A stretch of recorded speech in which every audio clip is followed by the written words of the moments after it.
Welcome back to another episode of the 6 Yard Line Podcast with my co-host Noel. I'm Sean. How's it going, my friend?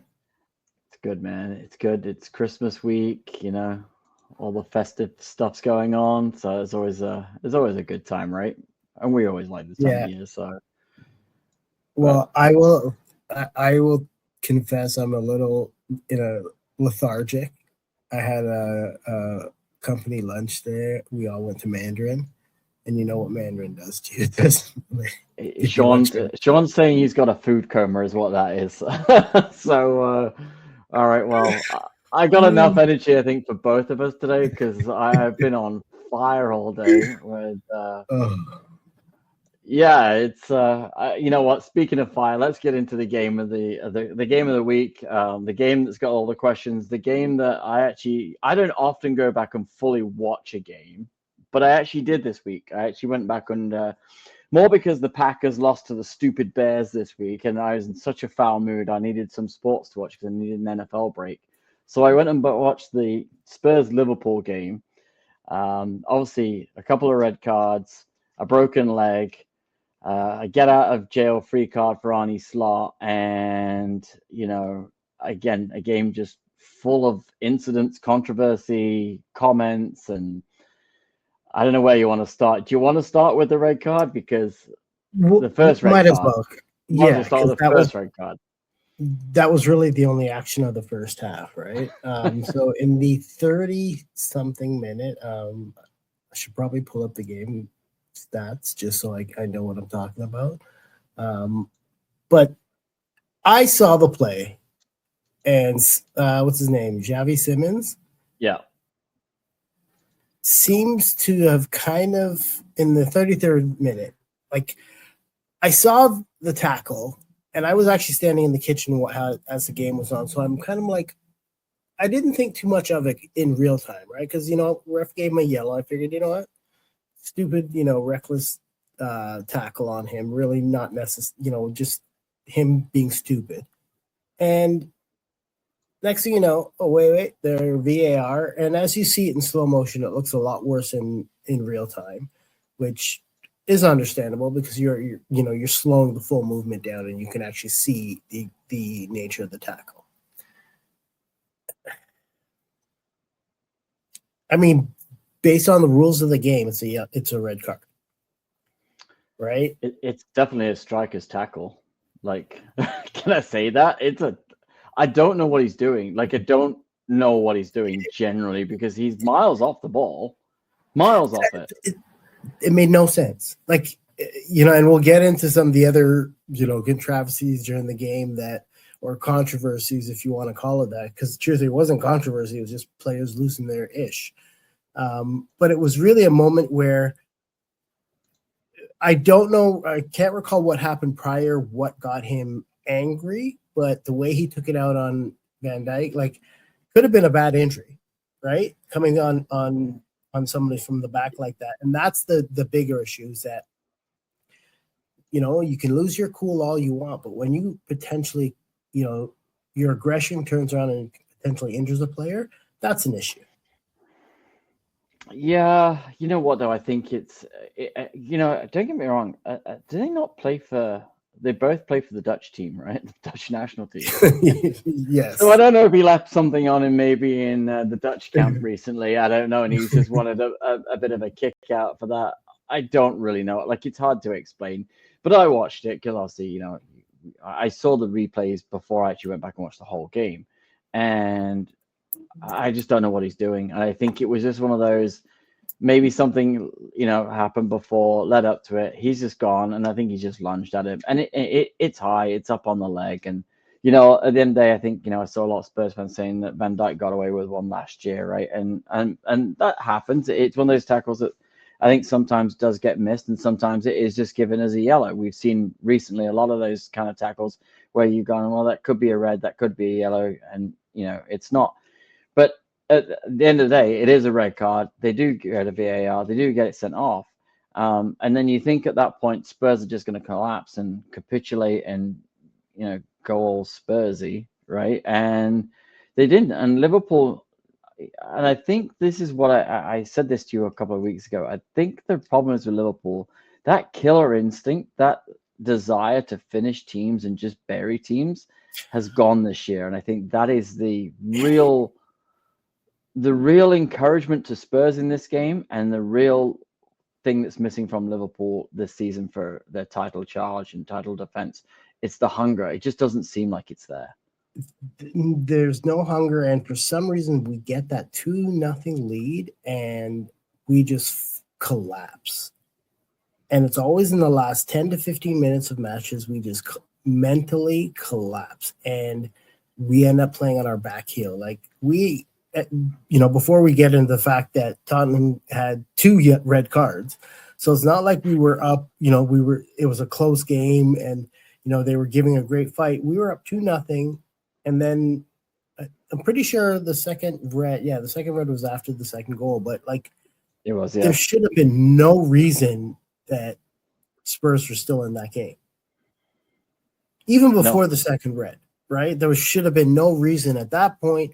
You're up 2, they're down 10. You should be going full throttle. And I don't know if it's Arne Slot isn't able to, see that and read the game where it's all right, let's keep going at them. Let's push it.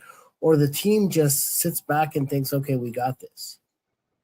Whether it's a little cockiness, I don't know what it is. In many ways, we are very fortunate to walk out of their 2-1, right? Because, maybe if you had a different striker up front, if that was a Haaland, he would have scored on that breakaway versus the way Richarlison missed or didn't get an opportunity to finish on that, right? So, I'll take the 3 points.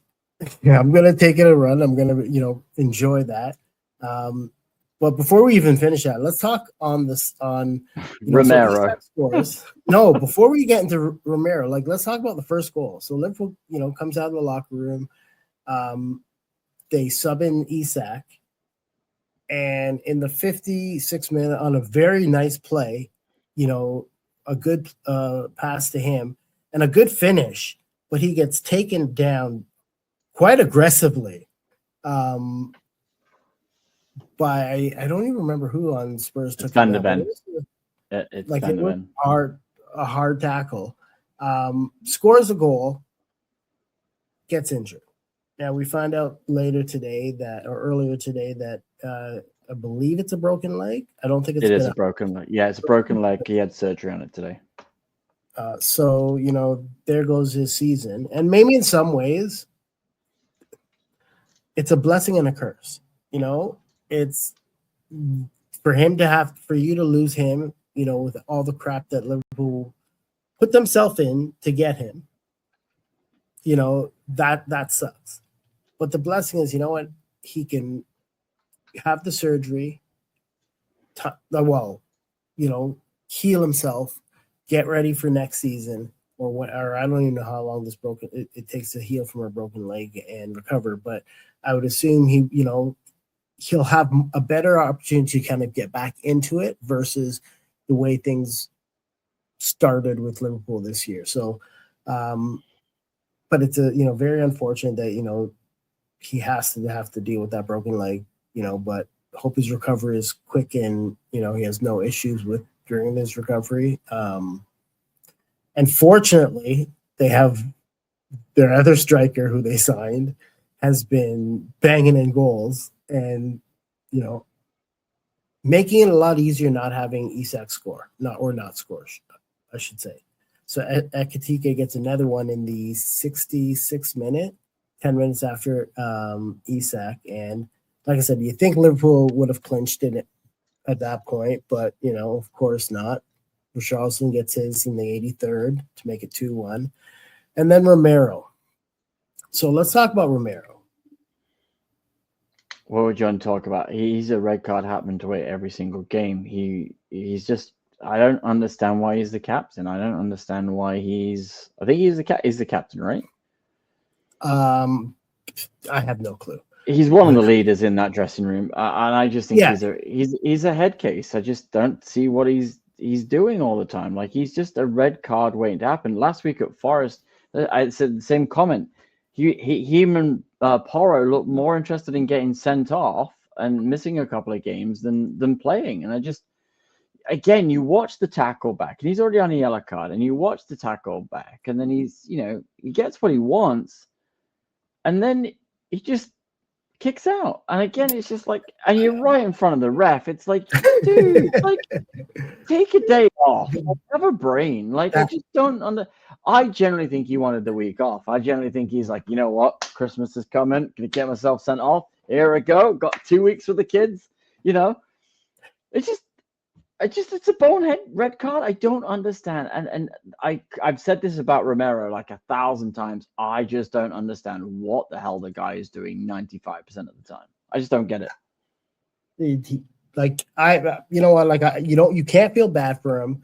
I know, a lot of people were shocked, like, what's going on? But like, again, happened right in front of the ref. You're not getting away with that. It's your second yellow. It's your second offense.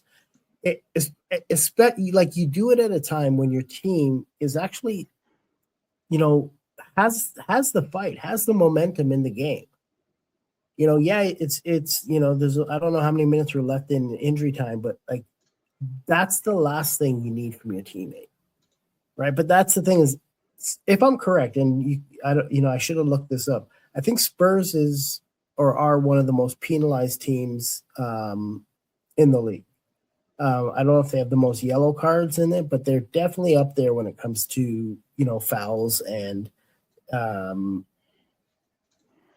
just plays like that, right?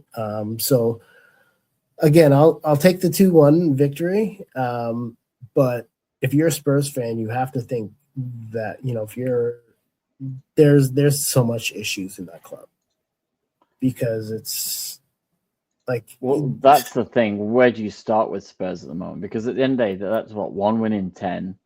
They're conceding goals to fun. Yeah, they're I had Thomas Frank talk about defending in Romero, and he defended Chevy Simons, and he was going on about the fight, and I think he's got to pick and choose his battles well, which we all know that as a manager that's on the hot seat. But like, they're doing him no favors. Like, they're literally not doing him any favors. And I don't know if you saw.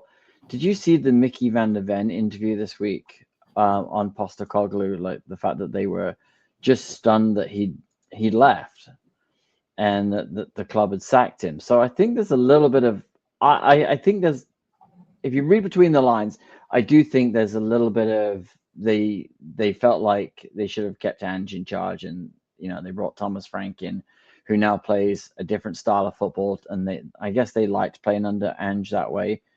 Their league positions improved a little bit, but at the end of the day, they're still not rocking it up the table. And I just think it's just crazy to look at it, right? And I don't know. I just think then they're not really giving everything for Thomas Frank, and I think it's just a matter of time until he's gone, because I just don't see them doing it, right? And it's just, it's so helter skelter, right, at Spurs all the time, and I think that's the biggest problem with them. There's always something going on. I think they're a bit like the Dallas Cowboys, right? They're more interested in making money any other way, and I think the sideshow and all the other stuff kind of helps drive the brand and makes them money, and it doesn't mean it's not about winning. It's about how many how many times are they mentioned a day on social media and all those kind of things. I think they're very obsessed with it at this point, because there's something clearly not right at that club.